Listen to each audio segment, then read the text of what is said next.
Thank you. Welcome to the meeting, everybody who showed up. We'll start by saying the Pledge of Allegiance. If you'd stand, please. I pledge allegiance to the flag of the United States of America and to the republic for which it stands, one nation, under God, indivisible, with liberty and justice for all. I am fast.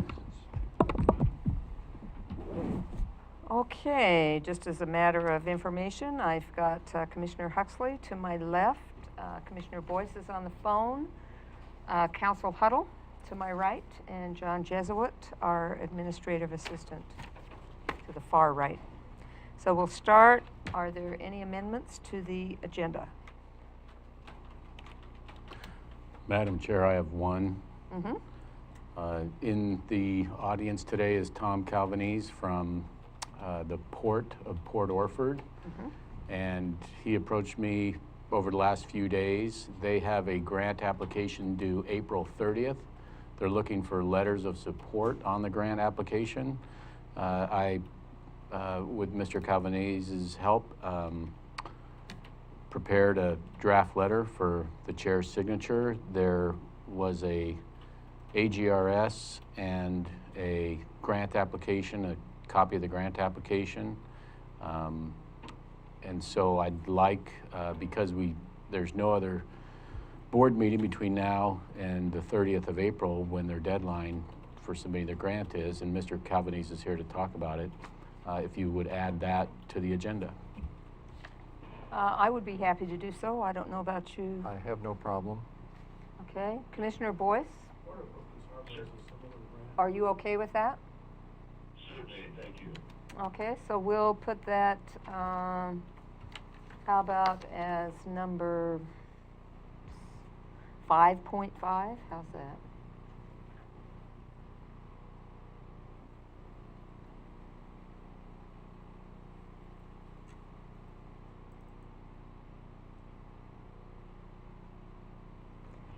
And then I also had some announcements for when the time comes. Okay, so we'll put that before the adjournment.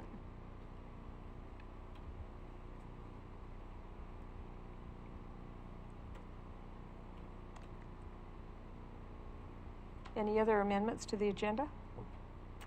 Okay, could I get a motion to approve the agenda as amended? Chair, I would motion to approve the agenda as amended. And I'll second that. Call for the question? Aye. Aye. Okay, moving on, public comment. Looks like we have one person, David Barnes. Good afternoon, I'm David Barnes. First, I just want to express my dismay to learn, I don't know if this is true, it's what I've been reading, that you hired a new administrator and guaranteed him 6 months of severance upon his leaving here for any reason except for malfeasance or malperformance. That to me is just, that's irresponsible with taxpayer money. That's a breach of your fiduciary duties to the taxpayers of this county, to waste our money and to promise away $40-some thousand like that. If that's true, you should be ashamed. That's despicable. You're so desperate to get somebody in who you think is going to be your whipping boy that John Hitt turned out to be, that you offer somebody a deal like this. To me, that's just unconscionable. I can't disagree with your decision to do it more than possible. Next, the last time I came here on April 4th, I made a rather unfavorable comment to yourself and Commissioner Huxley, who I notice won't even look at me. But, 2 days later, you accosted me at a public forum and in front of my wife accused me of being a liar.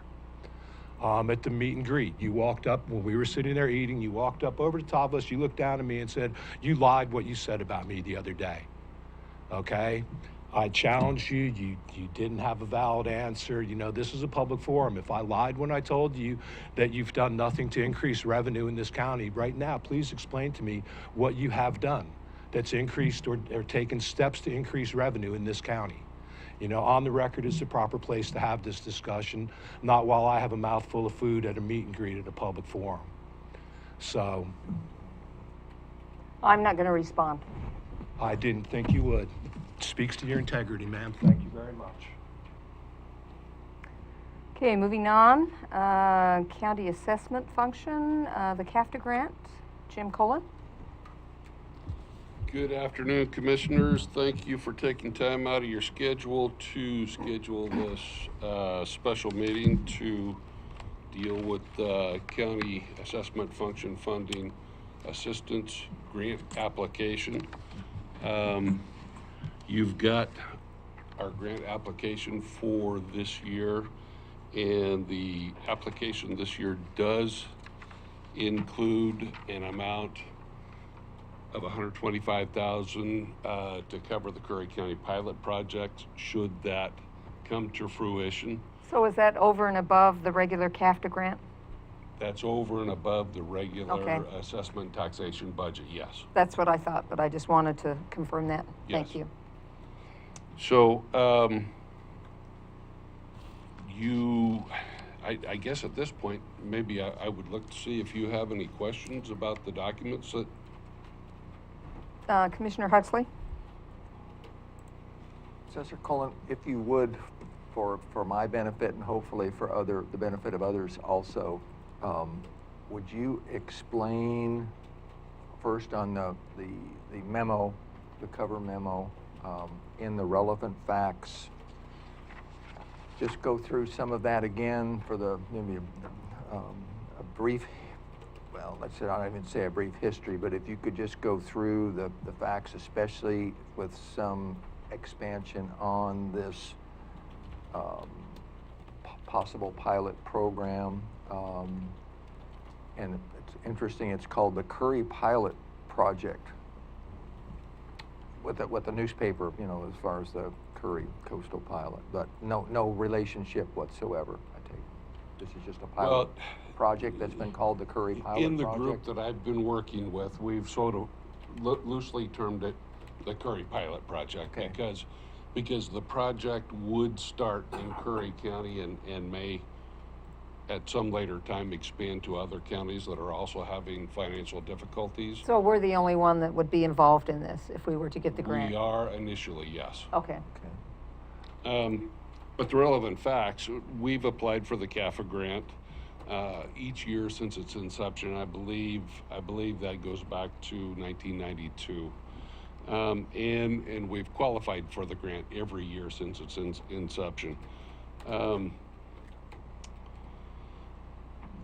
The Department of Revenue has valid concerns about our current levels of funding for assessment and taxation. In their last acceptance letter for last year's grant, they included as part of their letter, and I'll quote their letter, "We recognize the significant financial challenges facing the county and the difficult choices that must be made. The assessment and taxation program remains at risk in virtually all functional areas due to low staffing levels.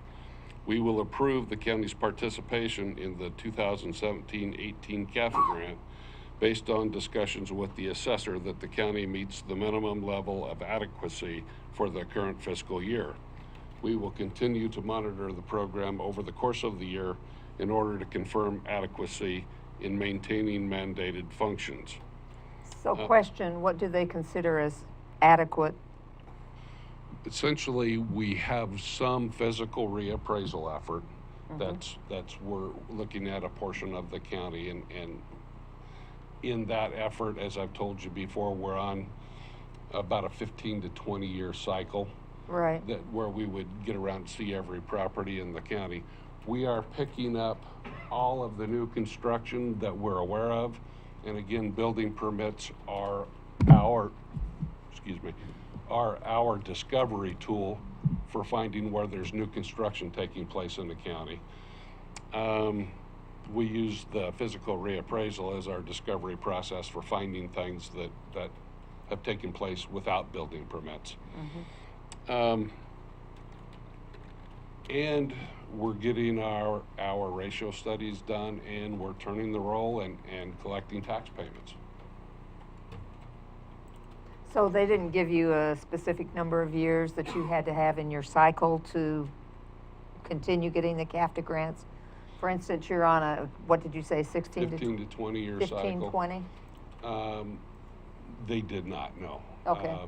They just wanna see Basically, the law used to be counties had to be on a 6-year reappraisal cycle. Mm-hmm. And with the advent of measures 5 and 50, that law went by the wayside. And many counties have gotten away from that 6-year reappraisal cycle. There's still a few out there that have the funding that maintain a 6-year reappraisal cycle. I guess one of the things that we don't know until it happens is how far you can get behind and how much other construction you can miss out there if you're not on a regular reappraisal basis. And we've been able to identify some of that from those areas that we've worked. And I've shown you those Right. statistics before, and if you'd like me to, I plan to bring those back up for the budget workshops. Okay. So if we get down to a 6-year would be ideal, because essentially if you find a piece of property that had been built as much as 6 years ago, you can go back and collect all the deferred taxes on that, because that's what the law allows for. If you you can't go beyond that. Oh, okay. And so, if we're on a 15 to 20 year, and we can go back 6 years on a 20 year, we're losing 14 years for the districts.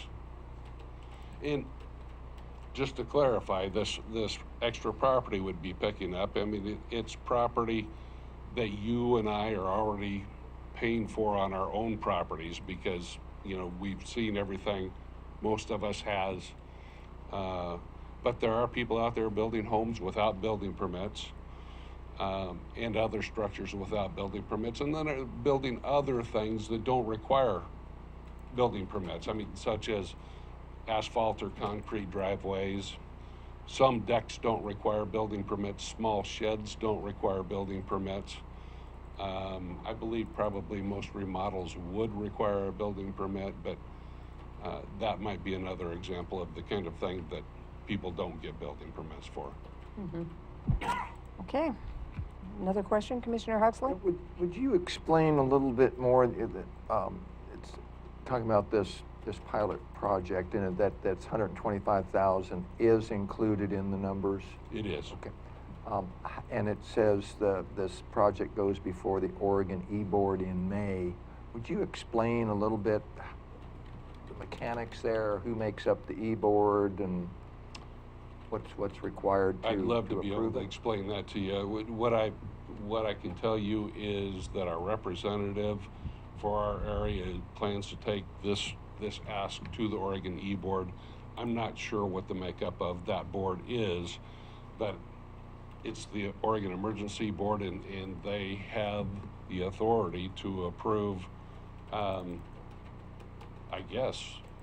expenditures outside their normal budget process.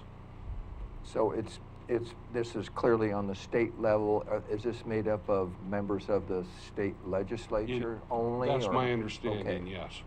Okay. Interesting. Okay, I had another question. It was where we got into the FTEs, and I don't even know what page. It doesn't have a page number on it. But what happens is, says real property exceptions, subtotal, and previously the actual was 1529, and estimated by adding 0.2, it looks like FTEs, it would go up to 1940. Maybe I could show you, and you. Does it say, Valuation and appraisal resources, that's the top just of under it. the boxes, which form number it is? Form 4. Okay, so, are you down on line 3, real property valuation? Yes, down, just subtotal there. Right. Okay, and I was just looking at it, and I thought, okay, you're going from 1529 up to 1940 by adding 0.2 FTEs. Is that correct? Well, Because you started, the actual FTEs was 1.4, and then estimated in 2018-19 is 1.6. Are you with me there? I You're, am you're with up, you. yeah, you're up in number 1 though, correct? On Yeah, I'm Form 4, in you're number one, yeah, I am one on the I subtotal. am with you there. Okay, That's so actually- I just wondered how you came up with the 1940, coming up with, because I just did kind of a little proportion, and I came up with 1747, just by saying if you're working at the same rate, that's probably what it should be. What I would say is that that first section, real property exceptions, special assessments and exemptions, is one area of our Right, appraisal function, and that's where we're going to see the most minimal change as a result of having a portion of that 1.5 FTEs placed in there.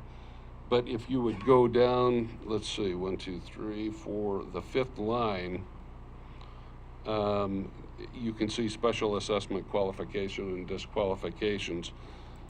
Our actual from 86 to 200? yeah, our actual number of accounts that we actually did disqualifications on last year was 86. We're going to put a little more resource on that, and we would expect to have as many as 200 disqualifications as part of this project. So how did you arrive at that number? I'm just curious, because I just did a little couple of proportions, and I couldn't come up with the same numbers as you were coming up with. And there may be more to it than, This is really just an estimate. oh, is it? Okay. Yeah. Yeah, I Yes. mean, if we're going from 0.1 FTEs to 0.3 FTEs, I suppose you could take that 86 number and triple it, but that may not work out as well either. So, I mean, I was trying to be conservative there by giving it Okay, I was 200 just number. curious how you came up with the numbers. And I just did a little proportion to do Yeah, that. so. we make estimates there every year, and we never hit it right on the nose, so. Okay. Commissioner Huxley? Where on these different forms, so it's easier just to reference to the form number to find out what page we're talking about. You said there's approximately, and this is a question, 23,000 properties, am I correct there, about? Yes. About how many do you, and where might it be shown on one of these forms, about how many of those 23,000 appraisals are made per year? Okay. And then to that, about how many are, of that number is the increase, I assume, because of, in great part, based on the amounts of the grants and the number of people or individuals that you're able to add? Is that Okay. more or less? If I understand your question, I think I do. Okay. Let's go back to Form 4, same Form page we 4. were on. Okay. And that first section there, essentially, the first line under line number 1 is new construction. It's a big part of our current effort. Okay. And you'll see that this last year we visited 1,100 new construction accounts. And we're estimating that won't change much this year. So we're estimating 1,250 new construction accounts. And if you look over to the right under number of FTE by activity, what we're saying is there's about a full-time equivalent expended in picking up that 1,250 accounts. Right, and that's not going to change, it That's looks not like. That's not going Okay, to but you're change. going to expect that person to do more, is what I'm Well, saying. Now I'm going to take you down and show you where the big change is Okay. going to occur. Under category number 3, real property valuation, physical reappraisal, Right, you'll see that in the first column there, this year we picked up about 1,200 accounts. And next year we're planning to pick up an additional 1,250 accounts. okay, so that's about double, and you've doubled your FTEs. That's correct. Okay, I mean, there's some other minor changes on that form, but. well, that fits with a proportion that would, or close to it. Yes. Okay. And I guess my main concern is with this grant money, that we do increase the appraisals and so forth, so that we can have more revenue coming in. Absolutely. Okay.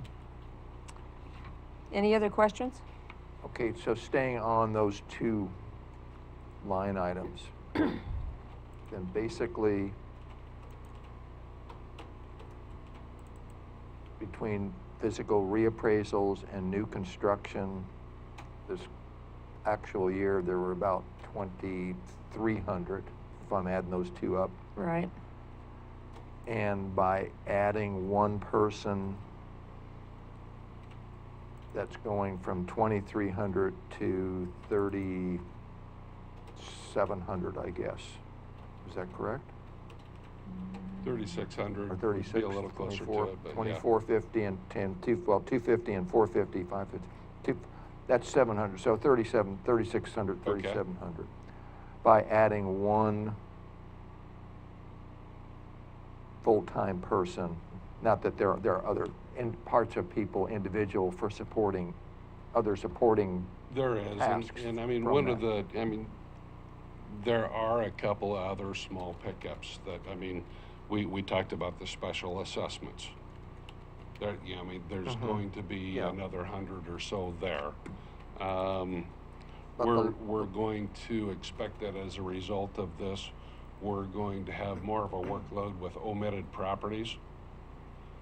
Every time we find one of these properties that, say, has built a house without a permit, we go through an omitted property process to put it on the roll at that time and then go back for the additional 5 years. So is that more time intensive to do that? I would Yes. think so, Yes. yeah. Okay. And then, of course, you know, when people get those letters, there's some extra time involved in explaining what's going on there. So, again, with new construction, and we call these appraisals also, is that a fair for the terminology? Okay. And the physical reappraisals, about how many properties are appraised a year right now, and then about how many are we estimating for the 18-19 in this document? Well,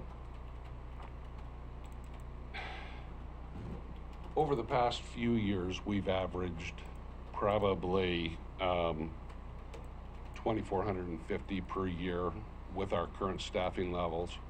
I mean, what this shows you, Okay. from what we could make out for this last year, was that the actual amount is 1,300, or excuse me, 2,300. And then you see the increases that we're estimating once we get this extra resource. So did that answer your Well, question? it's helping me here. But it's more than just one, well, not much more than one, a little bit more than one full-time, because there are other portions that are increased in the individuals going across, so it might be We're closer to basically figuring that 1.5. we're going to get out of this 1.5 new FTEs, we're going to get about 1.25 FTEs in appraisal resource. Okay. And then the other quarter of an FTE will be support. So question, are they really, on this grant, are they really specific in how you can use that money, like the .25? Could the support person get into the appraisals, or is it very, very strict in the way they ask you to do it? They don't follow it that closely. I mean, Okay. these are estimates, and they understand that they're estimates. Okay, I didn't know how specific the And grant was. we track them by the activity that actually occurred in the current year. I mean, in this case, 17, 18, we keep track of the numbers of the activities that you can see there. Commissioner Huxley? Could you show me or direct us to which form would have the approximate amount of the CAFA request for this? That's Form 7. Okay, got it.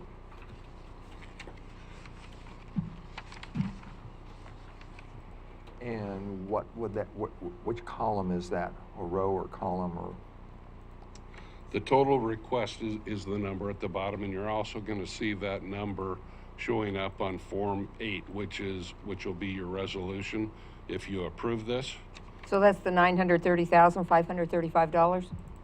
We actually sent in a correction a day or so ago. The corrected amount is $948,405. I guess I didn't put that in the right spot. What so. exactly is that number? That is, That's not the amount that you're going to receive on the grant. no, Correct. no. That amount is the amount that Curry County will expend on these various assessment and taxation and distribution functions, which includes the assessor's office, tax collector's office, a portion of the treasurer for distribution. It includes the budget for the Board of Property Tax Appeals. And then IT, and there's also some administrative expenses written into that. So it looks like basically your whole budget. It is. The newer number is 948, or is that the original number? No, the newer number is 948,405. Okay, so I X'd out the wrong one, but that's okay. That's the number that I saw on your packet. Mm-hmm. So Yeah, we got it's- two new pages. The 930, Yeah. the 930 and change has Moot. been, Gone. is moot. Okay, but of the 950, call it, what is the net increase? What is the net result of this actual grant that includes 125,000? So are you asking what it was last year? Well, what's it gonna be, what would it be approximately this year if you take this grant on the document as it exists? What's the net? What we would get, Addition what we of would the- get from the CAFA Correct, grant? that's correct. We would get about 20% of that amount.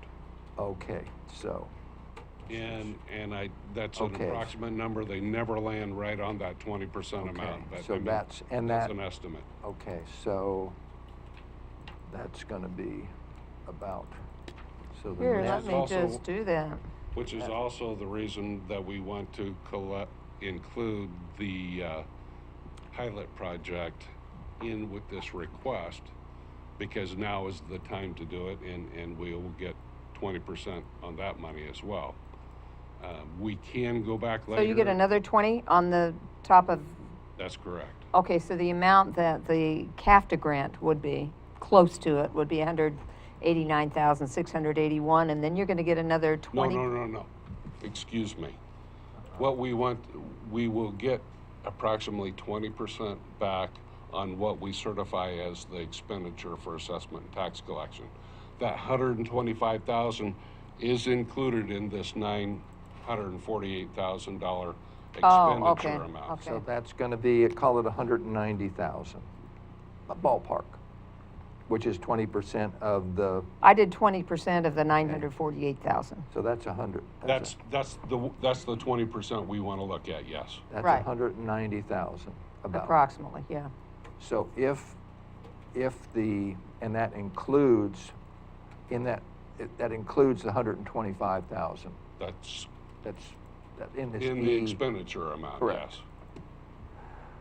So if that's not successful, it said you have to go back and revise your I'll come request. back to but you again, yes. But ultimately, the net request, regardless of where it's coming from, is gonna be about 190,000, correct? But if we have to go back and take out that 125,000, then we won't get 20%. Be a little bit. So 20% of 125,000 is what, $25,000? So it would be So less it would 20, be- less 20, Yeah, less than, what, okay. 165,000. So without the 125,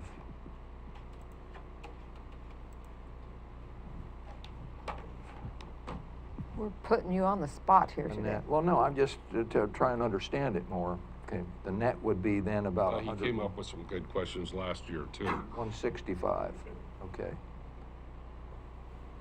And I think last year, or they had been running somewhere between 150 and 200 ballpark Okay. per recent years, I think, when we spoke. Well, Then somewhere your around. memory I is a don't- little clearer I don't have than the mine from last numbers, year, but, but- okay. Okay, so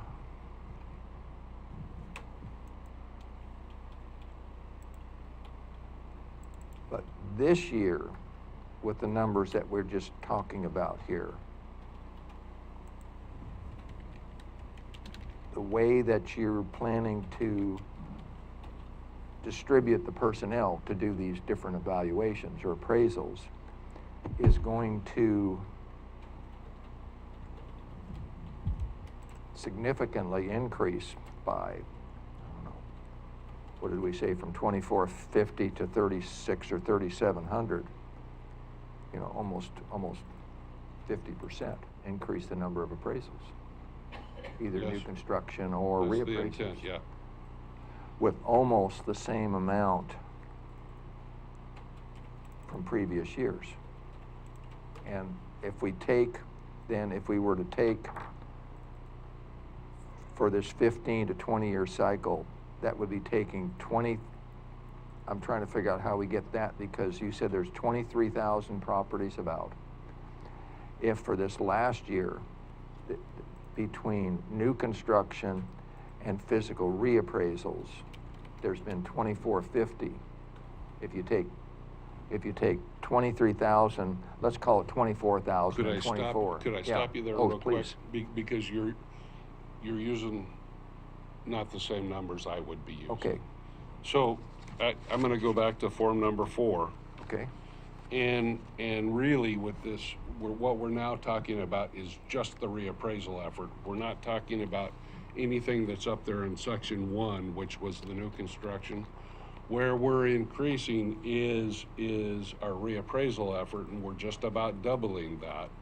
That's in section 3, okay, right? so we Correct. only take that. Really, so we're taking the total Understood. number of Okay. accounts, and you divide it by the 1,250, and you get a certain number of years. I think it's just over 15. And then you divide it by the 2,450, and you come up with a number that's, I think, just over 7. Oh, Well, yeah, it was 19 years if you took 23,000 divided by 1,200. Well, 19. part of the thing that I spoke to you about, but I haven't identified here is some of those 23,000 accounts are exempt from taxation, and we don't appraise them Okay. for the most part. Occasionally, we'll get a county-owned property that somebody asks to be put up for auction, and we'll do an appraisal on those. okay, so by increasing it to 2,450, you're gonna be able to come down to about a 7-year cycle. Yes. Okay, that's certainly better than where we're at. And over time, like I mentioned to you before, we would expect that the unpermitted property value out there that we'll collect after, say, 7 years would be anywhere from 3 to 5 times what the annual expense is. Okay. Okay. Any other questions? Thank you. Do you have any questions, Commissioner Boyce? Thank you, Madam Chair. Just one quick clarification. I thought I read the assessor column say they're averaging about 2,400 inspections / appraisals a year. That would be 200 a month. Is that correct? And considering the staffing levels, that's not too bad. Yeah, that's correct.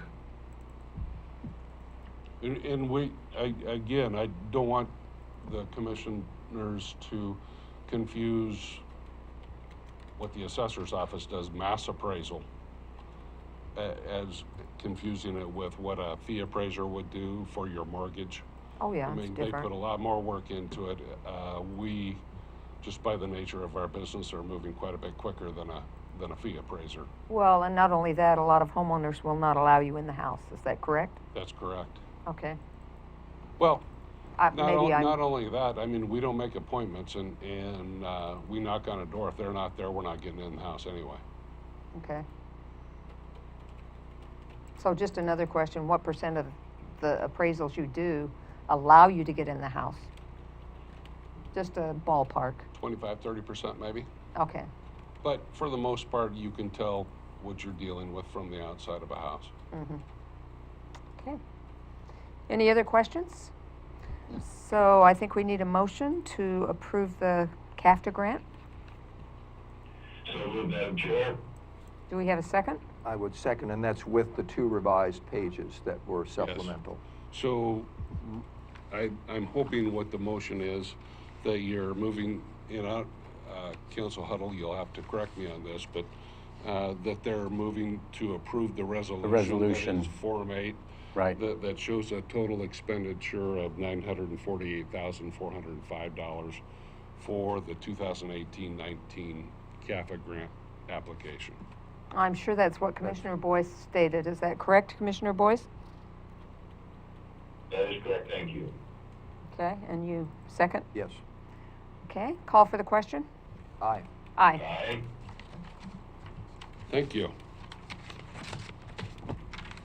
Thanks for the explanations, too. Good questions. Okay, next on the agenda, we have the Curry County Code Coordination with Federal Agencies. Commissioner Boyce, I think you were listed on the agenda as bringing this up. Thank you, Madam Chair. I noticed a letter from North County resident Tim Palmer. I'm not understanding what his concern is. Maybe somebody could help me there. This has been before public already, and it's a simple matter, as you know. JJ, did we get a letter from Tim Palmer? Did we get a letter from Tim Palmer on this? Federal and state.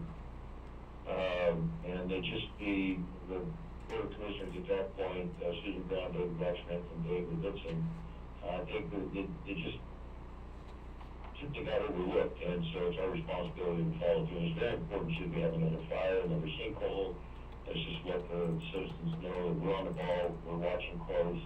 As elected officials, our responsibility is to be engaged. So I think that's what we're trying to clarify here, and certainly we can have it open for discussion. Commissioner Huxley? Okay, I think to respond to your question about Tim Palmer's comments, I think I understood his comments because initially this subject was listed under a workshop to begin this morning at 10 a.m. And because that was the only item, in which case you cannot make a decision, the board cannot make a decision during a workshop. It was moved not to the objective was not to move it so that there could be a decision. The objective was to move it to under the special meeting because there was nothing else in the workshop, and it would have been basically having Brandt Media come here at 10 o'clock this morning to begin the video of the meeting, and then to go probably 10 or 15 minutes, which is what this was scheduled to run, and then sit and wait for several hours until the 1:30 meeting. So I think that that's an explanation more to Mr. Palmer as far as why it's now listed under the special meeting. But I don't think the intent in doing that was so that we could, this board to make a decision, any decision on this topic today. It was just Yeah, that was my review understanding or as well. any comments or explanation. Well, if I may. Okay. Yes. Commissioner Boyce? Well, we haven't made a decision on this. It's just to properly inventory the state and federal agencies that need to be notified. So I thought that's why we put this under the category of special meeting, so we could make a decision. I don't think we need any additional, especially with the fire season coming up. So I don't sense anything or any reason for delay here. And I do appreciate Commissioner Huxley's explanation. I think he's probably correct in that. I didn't pick up on that, however. Council Huddle? Thanks, Commissioner Boyce.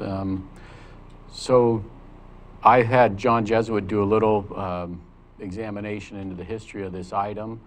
Since I think Commissioner Boyce bringing it to our attention is appropriate, this policy, or actually it's an ordinance, has been in our books, I think, since 2013-ish. And the two paragraphs I think that Commissioner Boyce highlighted were that upon adoption of this ordinance, the county will issue letters seeking coordination with these federal agencies. And we could not find where that was done. And I think what Commissioner Boyce is saying is we don't necessarily need to take action. There's already the direction for staff to do it. And to me, it would fall on Bach office staff and the county administrator to, at least if nothing else, draft these letters to the named agencies. I also had John Jesuit check with other counties to make sure if they're doing these things, that we would be, following at least the industry standards. So, Commissioner Boyce, if I'm understanding, your reason for bringing this to the board's attention was just to basically not let this fall through the cracks any more than it already has, and to make sure that the staff is doing what the board asked them to do all those years ago. Is that correct? Well, yes, I thought that we had discussed this, one of our, I believe the general meeting, second back. And so it's an important housekeeping matter.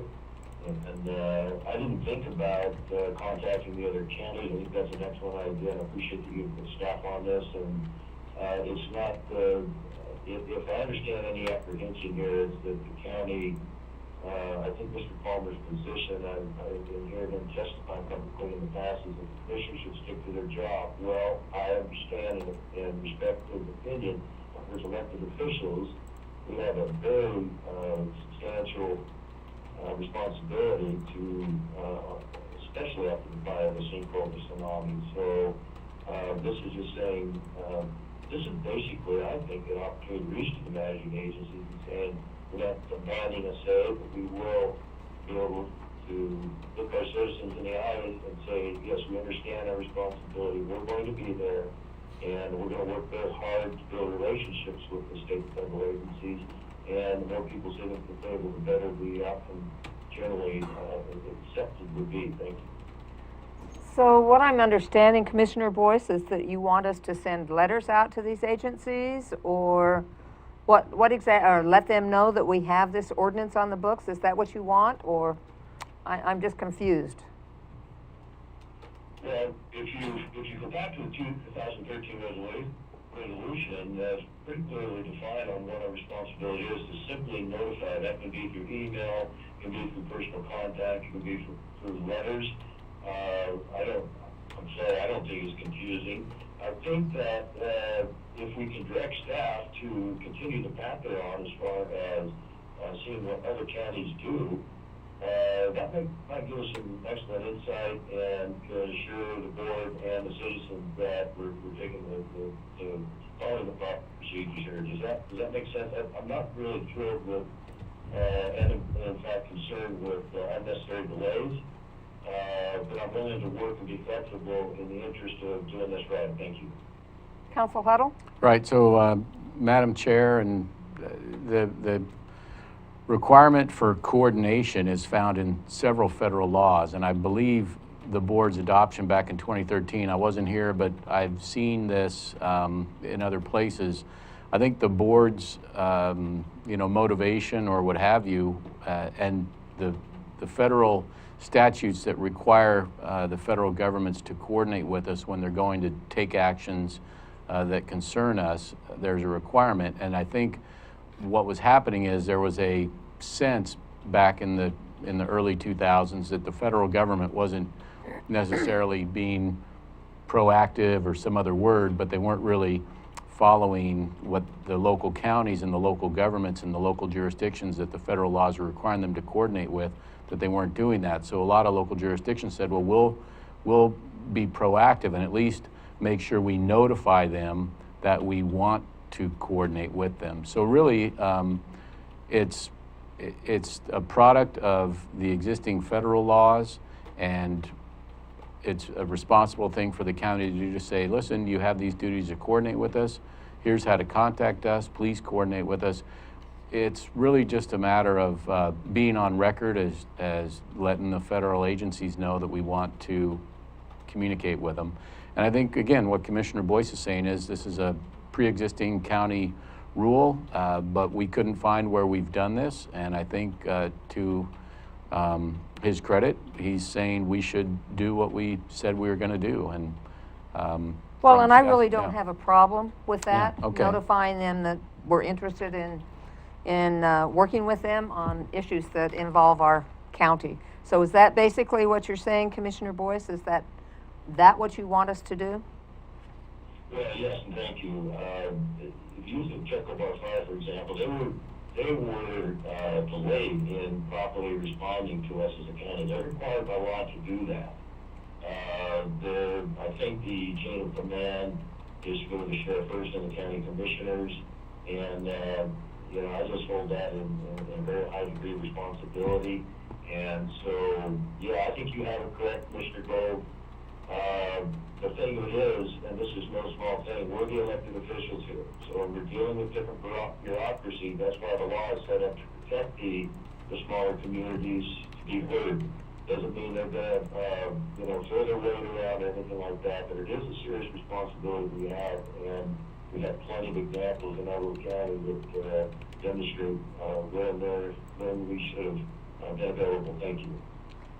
Commissioner Huxley? There's a question for county council. When you mentioned county council that had the staff do some checking and they were not able to find any documentation or letters to, where was that referenced, or what section on this were you seeing where that was a requirement, so I can get to that page? Let me pull up my materials here.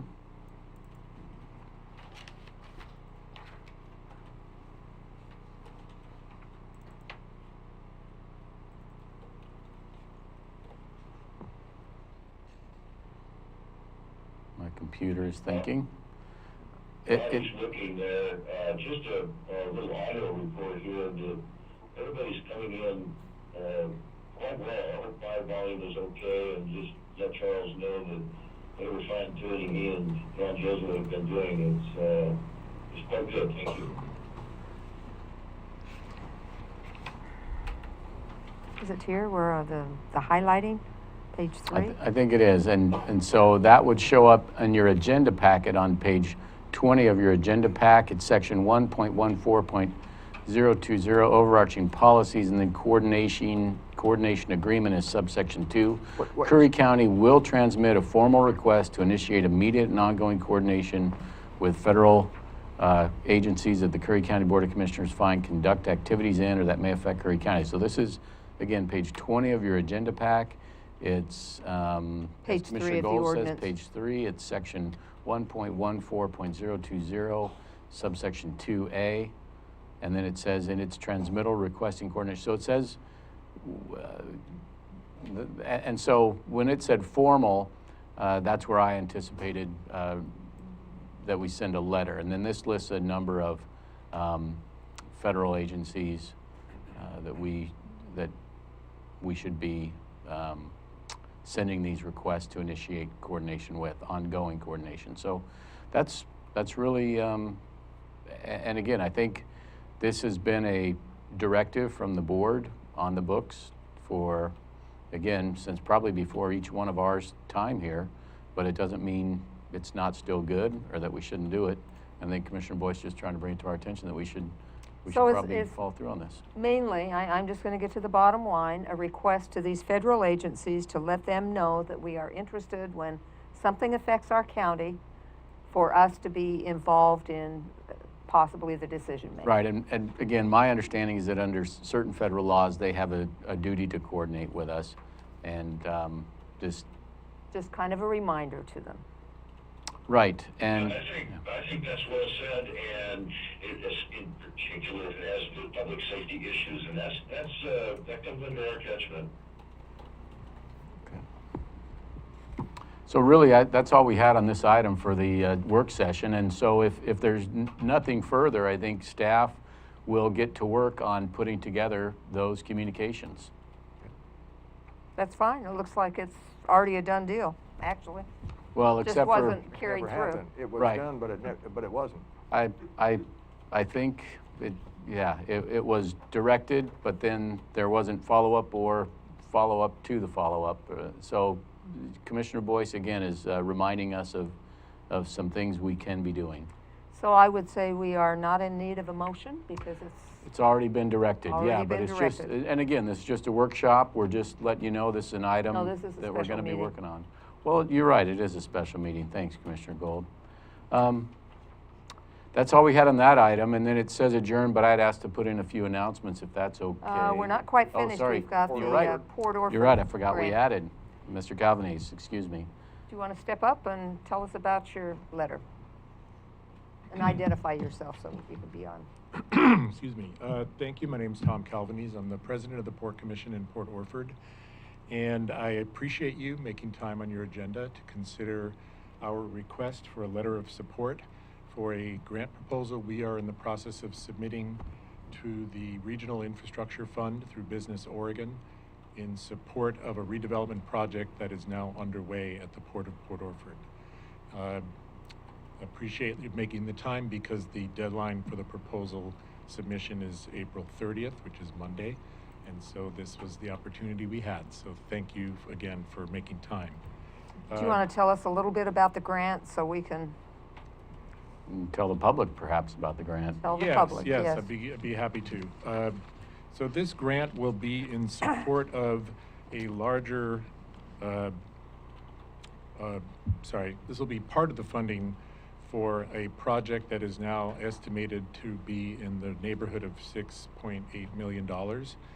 That will be a comprehensive upgrade to the port's infrastructure, focusing on the development of a port-owned and operated seawater system to support businesses that require that essentially as a utility, let's say.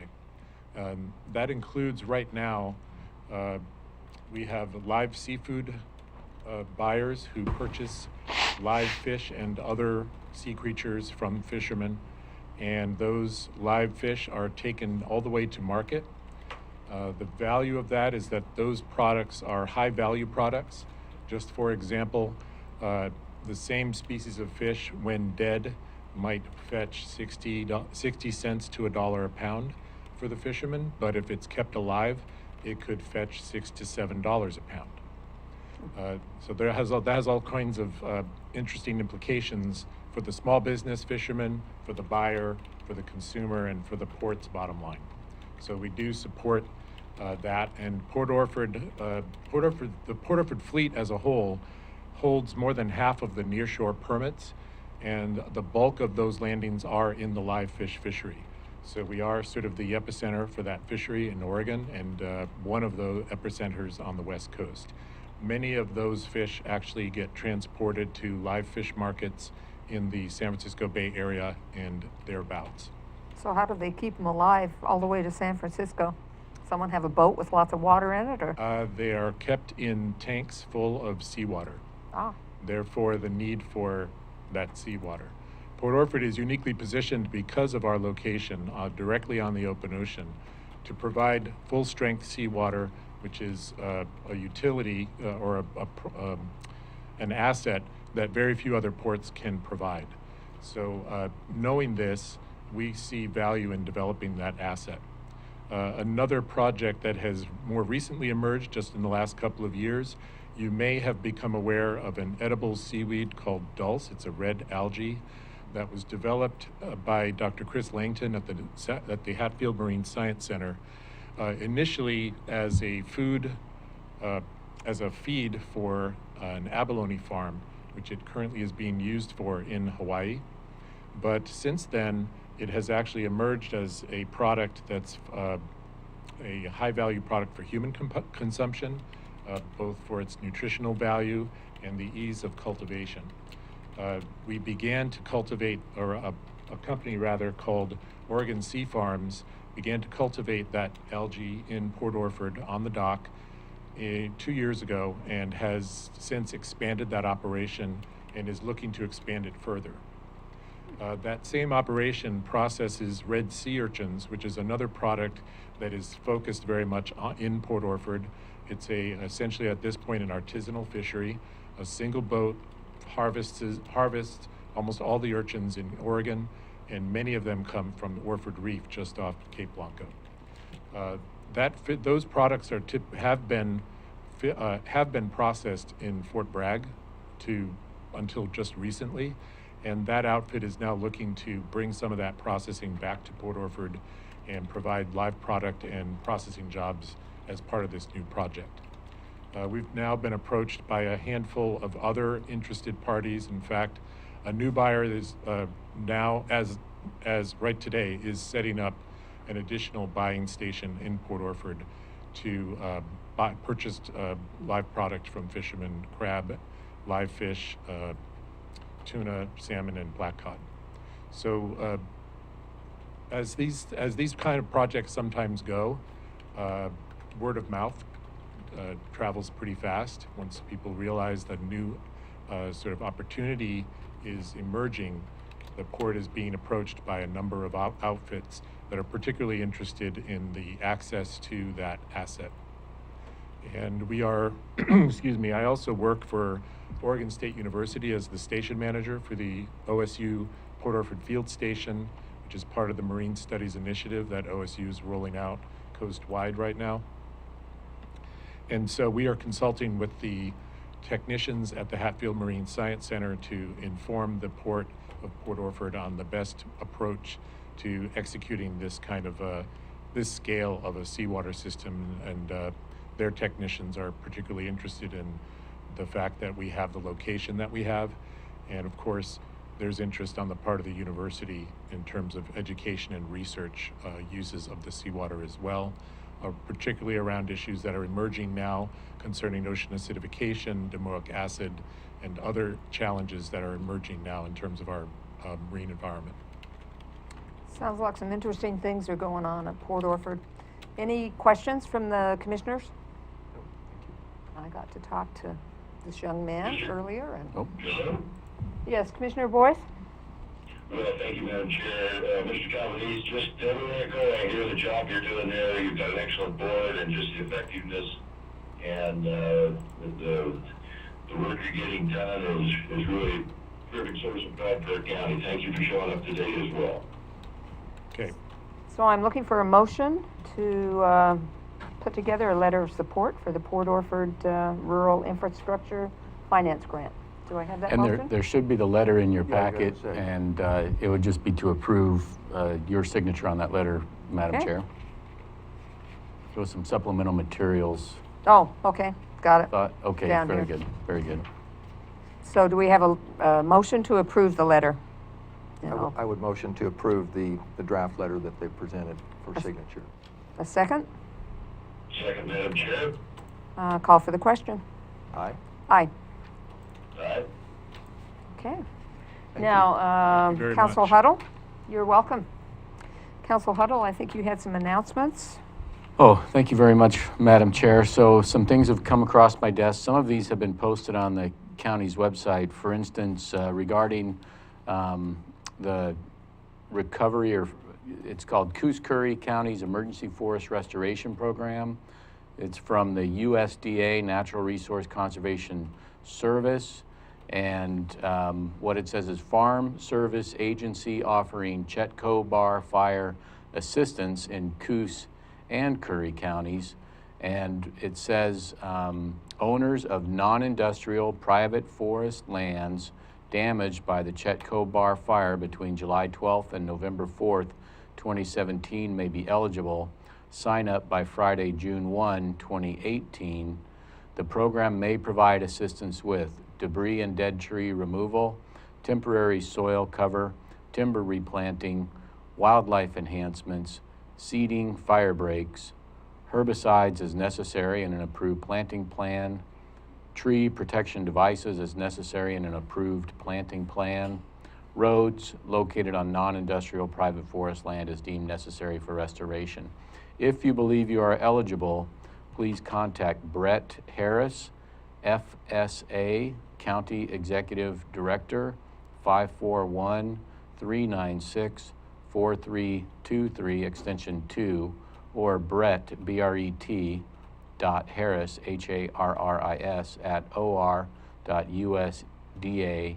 or.gov. That's Brett, B-R-E-T, that's 1T, .harris@or.usda.gov. Again, sign up by Friday, June 1, 2018. So that was very interesting. I believe that information is posted as a link on our website for people. Yesterday, I received a media announcement from Captain Mick Espinosa, and it said that we were experiencing, our 911 center was experiencing an inability to receive and respond to 911 cell phone calls from Verizon Wireless.